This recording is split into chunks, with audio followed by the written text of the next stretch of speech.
What is Anoxia Hazards? Anoxia happens when your body or brain completely loses its oxygen supply. Anoxia is usually a result of hypoxia. This means that a part of your body doesn't have enough oxygen. When your body is harmed by a lack of oxygen, it's called a hypoxic anoxic injury.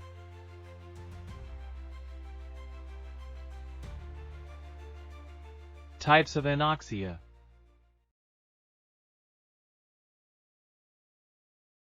Anoxic anoxia.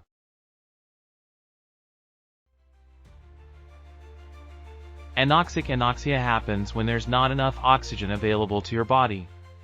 If there isn't enough oxygen to breathe in, you won't be able to get enough oxygen to your bloodstream.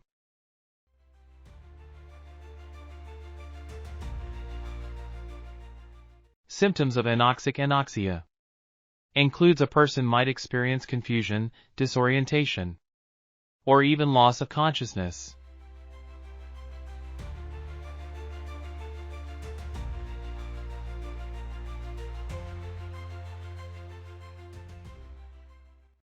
Two.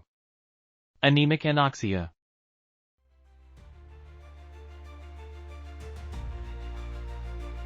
Anemic anoxia is due to some chemical or gas binding hemoglobin, preventing oxygen binding that can't carry enough oxygen around the body.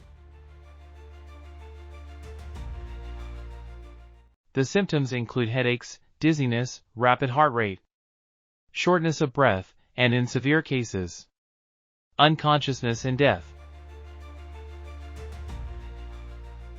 3.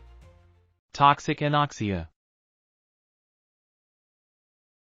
Toxic anoxia hazards are a result of many chemicals, such as cyanide, narcotics, and toxins, preventing cells from utilizing oxygen.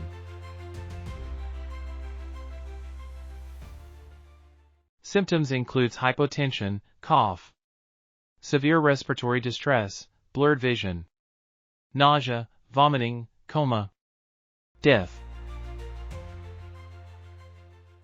Role of oxygen to sustain healthy life in human body. Air isn't a single substance but a dynamic mixture that contains nitrogen 78%, oxygen 21%, argon 0.9%, carbon dioxide 0.04%. Other minor contents: helium, krypton, neon, methane, dust, etc. These concentrations diverge depends on the location, altitude, and pollution level.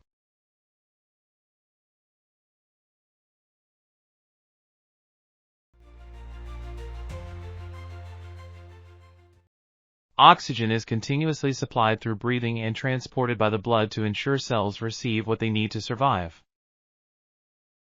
Beyond sustaining life, oxygen powers energy production, maintains tissue stability, and supports physiological balance.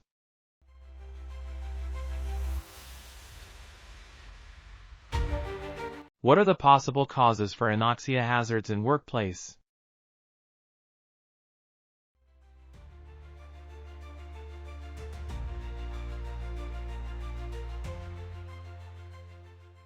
Confined spaces, cryogenic liquid and inert gas leaks, hazardous chemicals.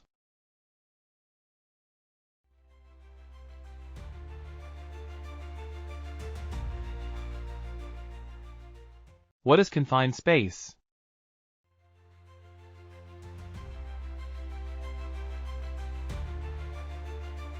The Occupational Safety and Health Administration, OSHA, defines a confined space as an area with limited or restricted means for entry or exit and is generally not designed for continuous human occupancy.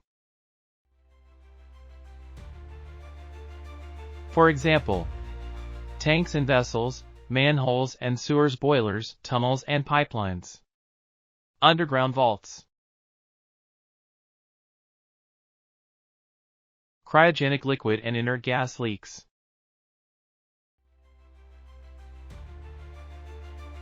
Stored gases, including nitrogen, argon, carbon dioxide, helium, and others, can be hazardous when they displace oxygen in the surrounding environment. This oxygen displacement can create an asphyxiation risk, making the atmosphere unsafe for workers. These gases are commonly used in industrial, scientific, and medical settings, and, if they leak or are improperly handled, they can create an oxygen-deficient atmosphere.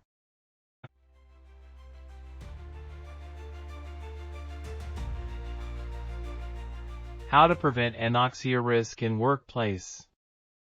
The Occupational Safety and Health Administration, OSHA, sets standards for oxygen levels in the workplace to help prevent accidents related to oxygen deficiency.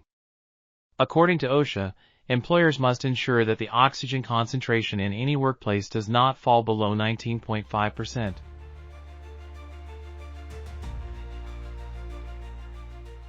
Control measures.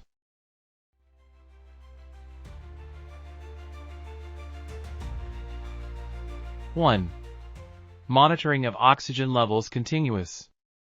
The most effective way to ensure that oxygen levels remain safe is through continuous monitoring using oxygen sensors. These sensors provide real-time data on the oxygen concentration in the air, ensuring that workers are alerted immediately when oxygen levels fall below acceptable levels. Regular calibration and maintenance of these sensors are essential to ensure their accuracy. 2. Ensure proper ventilation. Proper ventilation is one of the most important safety measures in areas prone to oxygen deficiency.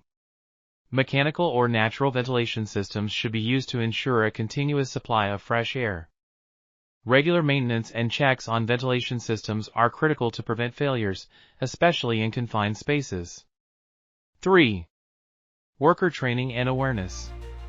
Workers should be trained on how to use oxygen monitoring equipment, how to evacuate safely, and how to wear and operate personal protective equipment such as self-contained breathing apparatus, SCBA.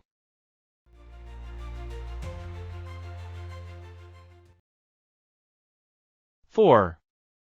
Implementation of confined space entry programs. Confined spaces, such as tanks, silos, and pipelines, present a high risk for oxygen deficiency. Employers should implement strict confined space entry programs that include air quality testing before entry, continuous oxygen monitoring during entry, emergency response plans, including evacuation procedures.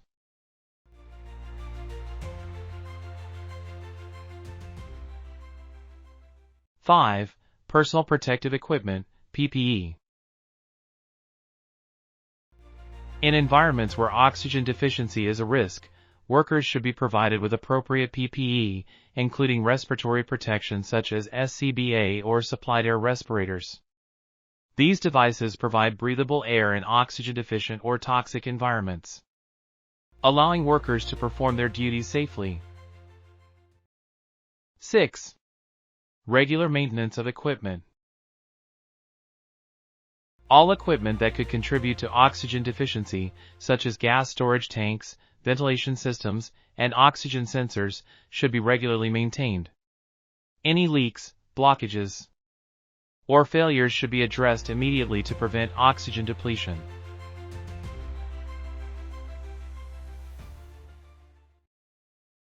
7.